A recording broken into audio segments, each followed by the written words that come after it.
안녕하세요. 세무법인 텍스케어 김수철 대표 세무사입니다.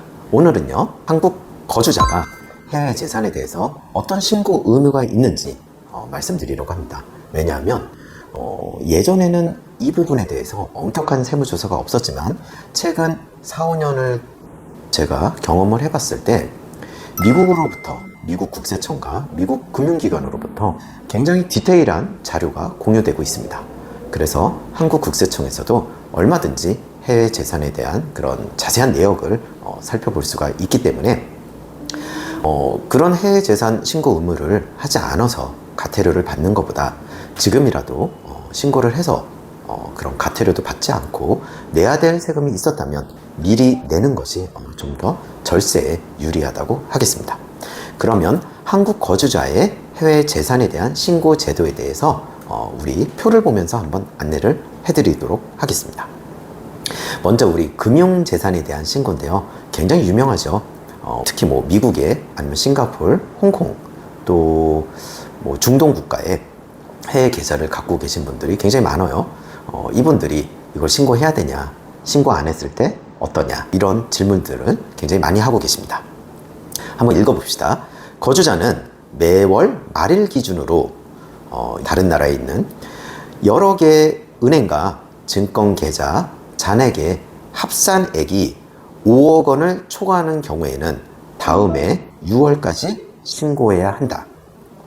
뭐 어떤 금융거래의 편리성을 위해서 내 계좌인데 우리 자녀하고 같이 이름을 해놓았다든지 아니면 우리 부모님하고 같이 이름을 해놓았든지 이런 조인트 계좌, 사실 계좌가 2명 거이지 돈은 한 사람 거일 수 있어요. 하지만 이런 조인트 계좌, 부동산으로 말하면 공동 소유 부동산입니다. 이런 공동으로 갖고 있는 조인트 계좌도 각자 2분 다 신고를 해야 된다. 이 부분을 굉장히 좀 조심해야 됩니다. 어쨌든 365일 중에 어느 하루가 그 합계액이 5억을 넘어갔다? 신고를 하자. 신고하지 않으면요, 가태료 안내해 드리겠습니다. 가태료는 미신고 금액의 10%, 굉장히 큰 금액입니다. 만약에 6억인데 신고를 안 했다, 10%면 6천만 원이죠. 굉장히 큰 가태료가 부과될 수 있습니다. 한도는 10억 원 한도입니다. 저도 이 한도까지 가태료를 낸 분을 한번 조사한 적이 있었는데 굉장히 억울해 하셨습니다. 그냥 신고만 했으면 될 걸. 사실 증여세가 그렇게 복잡한 케이스는 아니었기 때문에 차라리 증여세를 내는 게 날 뻔했었어요. 그리고 신고만 해놨었으면 가태료도 없었겠죠. 굉장히 가태료가 크기 때문에 6월 말에 무조건 신고, 안전하게 신고를 하는 것이 좋습니다. 또 규정을 찾아보니까 재외동포가, 즉 교포죠. 교포가 한국에 거소를 두고 있다고 하더라도, 즉 거소가 183일 미만이라고 한다면 교포는 제외입니다.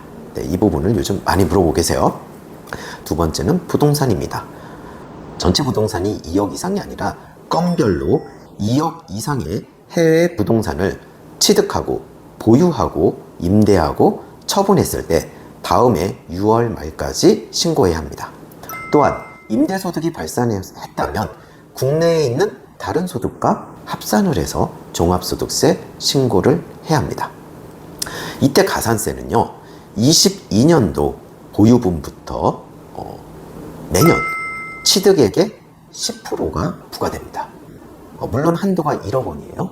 그래서 부동산 가격은 아까 금융재산보다 오히려 더 큰 금액이 많기 때문에 취득액의 10%라면 보통 1억이 넘어가요. 그래서 1억 부과를 하는데, 아까도 말씀드렸듯이 22년도부터 이 가태료가 생겼기 때문에 작년 올해 세무조사를 한 케이스 같은 경우에는 올해 재산은 내년 6월에 신고잖아요. 그래서 22년도, 23년도, 24년도 이렇게 해서 총 3억의 가태료를 부과했던 케이스가 있습니다. 그래서 일단은 신고하는 건 괜찮거든요. 이 조건에 맞지 않더라도 해외 부동산도 6월 달에 같이 신고를 하는 게 좀 더 보수적인 관점에서 절세하는 방법이라고 말씀드리고 싶습니다. 그리고 만약에 미국 거주자면서 임대소득이 있을 때는 또 IRS에 신고할 의무가 있습니다. 그리고 또 금융재산 같은 경우는 미국은 좀 더 엄격해요. 만불을 초과하는 경우에 FBAR이라는 양식으로 신고를 해야 되는데요. 미국 거주자로 주장하면 만불을 초과해야 되고, 미국 과태료는 한국보다 더 징벌적으로 굉장히 높다고 합니다. 그래서 오히려 한국 거주자로 주장을 해서 한국 국세청에 과태료를 내셨던 케이스도 있었어요. 그래서 한국 거주자들도 굉장히 조심해야 되고, 미국 거주자들은 이제 미국 밖에 있는 재산에 대해서 정말 주의를 해야 된다, 이 말씀 드릴게요. 그다음 마지막으로 이제 법인인데요. 거주자는 해외 현지 법인 명세서 또는 사업소 설치 현황표를 매년 6월에 신고해야 한다. 과태료는 건별로 500만 원이고 한도도 5천만 원입니다. 많은 분들이 외국에 법인을 만들고 계셔요. 그래서 법인을 만들 때는 자본금, 투자금이 한국은행에 승인하에 나가기 때문에 만들 때는 신고를 합니다. 그런데 매년 운영에 대한 그런 해외 법인에 대한 명세서를 제출을 하지 않아서 건별로 500만 원 과태료를 무는 경우들이 종종 있습니다. 그래서 해외에 법인이 있다면 꼭 신고를 하자. 걸렸을 때 신고를 하게 되면 과태료를 내고 또 다른 쪽으로도 세금이 나올 수 있으니까 미리미리 신고를 하자는 그런 말씀을 드리겠습니다. 그리고 국외 전출세라는 것이 있어요.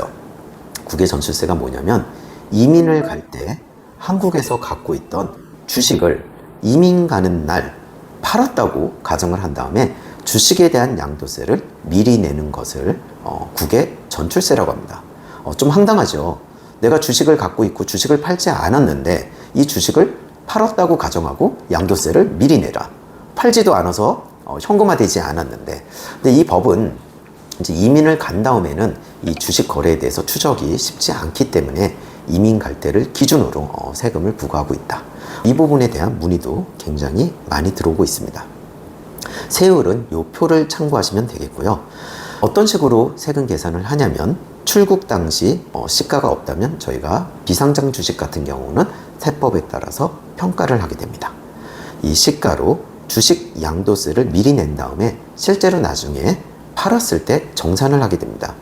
그 정산 과정을 조정공제라고 하는데, 이미 그때 팔았을 때는 비거주자 신분이기 때문에 그거에 맞춰서 비거주자 지급액의 10%로 세금을 내는 방법도 있기 때문에 이런 부분을 모두 고려해서 저희가 정산을 해드리고 있습니다.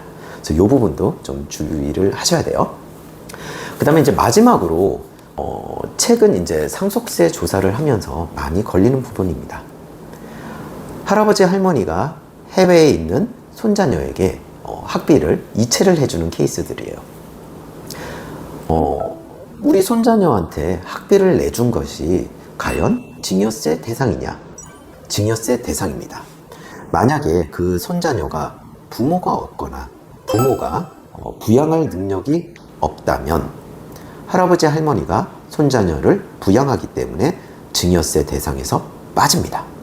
하지만 부모가 그 손자녀에 대해서 부모가 능력이 있다면 할아버지 할머니가 준 것은 증여로 보고요. 바로바로 증여세 신고를 안 했기 때문에 우리가 상속재산에 포함시켜서 상속세 신고를 하게 됩니다. 그래서 이 부분이 굉장히 요즘 저희가 상속세 세무조사를 맡았을 때 많이 과세가 되는 부분이니까 좀 주의를 하시고 이게 과세 대상인지 세무 전문가와 상의하시기를 강력하게 말씀드립니다. 이렇게 해서 해외 재산에 대한 상속세 증여세를 간단하게 마치고, 다음에는 실제 세무조사 케이스를 한 번 더 찾아뵙도록 하겠습니다. 그리고 좋아요, 구독 많이 눌러주세요. 고맙습니다.